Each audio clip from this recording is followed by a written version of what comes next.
baseball. In a Sports Illustrated profile, Brian Cashman, the Yankees GM, revisits the contentious contract negotiations with Derek Jeter in 2010. Jeter asked Cashman whom he would rather have at shortstop, and he responded by telling him Troy Tulowitzki. Quote, "We're not paying extra money for popularity, we're paying for performance." Cashman called Jeter the greatest player I will have ever had, but the GM also told SI that he grew impatient with Jeter's diva qualities and enjoyed being able to turn down some of his requests. The two sides eventually agreed upon a 3-year, $51 million deal. Ironically, around that same time, Tulo and the Rockies came to terms on a very lucrative extension as well. Stephen A., it's your guy. Your thoughts?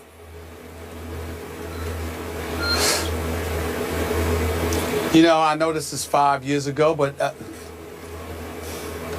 I almost want to go to Yankee Stadium myself and fire Brian Cashman for this. I mean, this blasphemy? I mean, is this, you going to say that to Derek Jeter? I mean, really?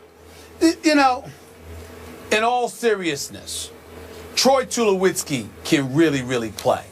And in the aftermath of that, he batted like .302 with 105 RBIs and 30 home runs. Jeter's no home run hitter. So from a numbers perspective, statistically speaking, we understand that you can make the argument that you can get somebody who can do more for you than Derek Jeter from a numbers perspective. The crime in Brian Cashman acknowledging what he acknowledged, in all seriousness, because I like Brian Cashman. I don't agree with what he said to Derek Jeter, but I like him. But here's where it's criminal what he said. Anybody that's in a clubhouse know it is rare that you have somebody that adds an element to a locker room that ultimately lends itself towards championships. There's a whole bunch of cats smacking 25-plus home runs and 80, 90-plus RBIs every year that never win a damn thing. They're never anywhere, but they put up their numbers. But when you incorporate them into a winning situation or a situation that mandates and requires winning, like the Yankee base does in the Bronx, New York, sometimes dudes wither beneath all of that. That wasn't Derek Jeter. One of the reasons why Derek Jeter is such an iconic figure, it's not just because he's a 5-time champion or a 14-time All-Star. It's because he is who he is, and we know that's a component that led to those 5 championships, that led to those 14 All-Star appearances. It's showing up and producing in big moments. It's really capturing the totality of a moment and responding to the challenge that lies before you in the most pressurized situations.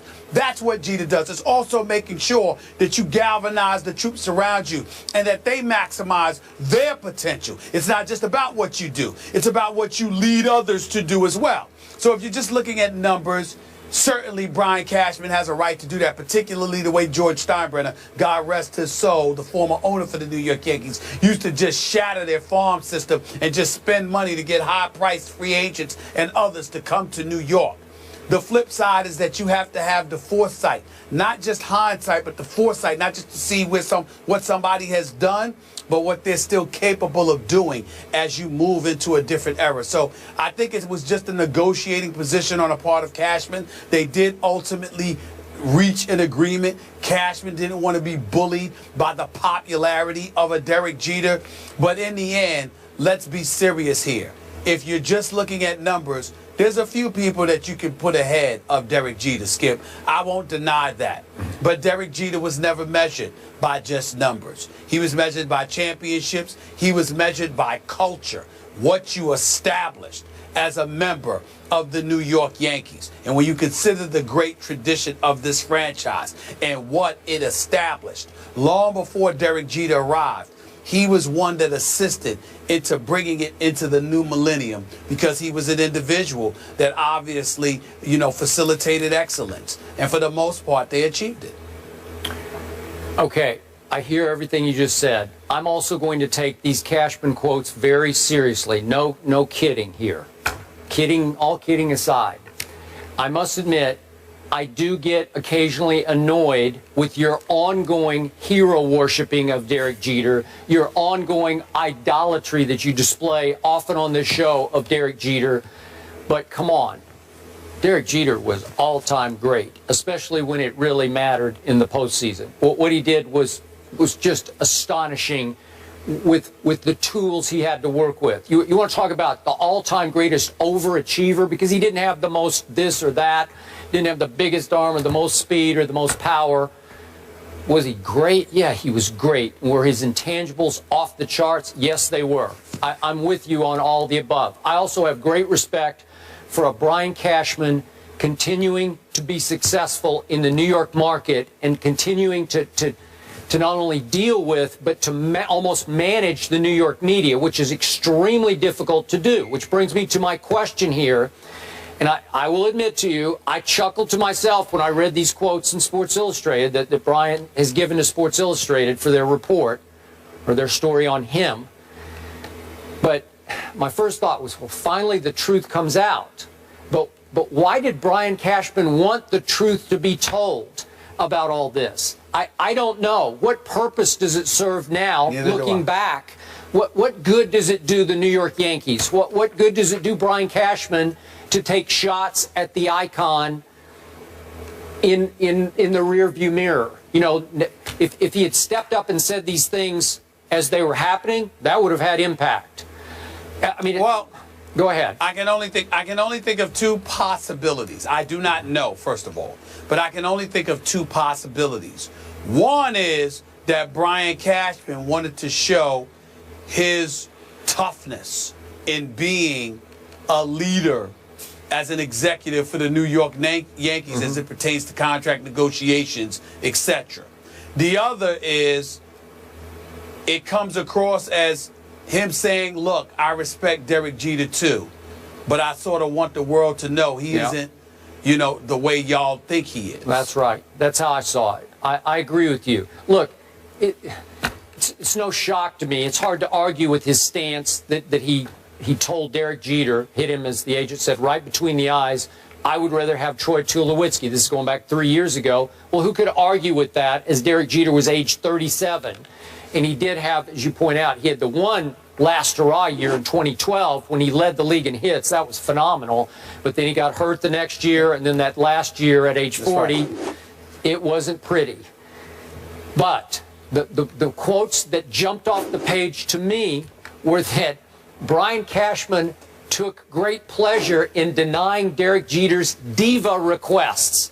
Well, now that's news. That's Diva requests? Wow. Because I don't think the public at large would see Derek Jeter as a diva. I don't know, just little perks that he wanted through his last couple of years, and Cashman took pleasure in saying no. Well, that's news, man. That's shocking, and that's the part that I was surprised that Brian Cashman would want made public. Well, the other part about it, Skip, is that usually Brian Cashman is supposed to be talking to your agent. Sounds to me like he was saying things that he's told Derek Jeter to his face. Yep. So why was there a face-to-face confrontation? It seems to me like something was wrong with that picture. In the end, Derek Jeter may have been a diva. I don't know. He doesn't seem that way to me, I can tell you that. But we do have to say to ourselves, if there are individuals who've earned diva status, wouldn't Derek Jeter apply?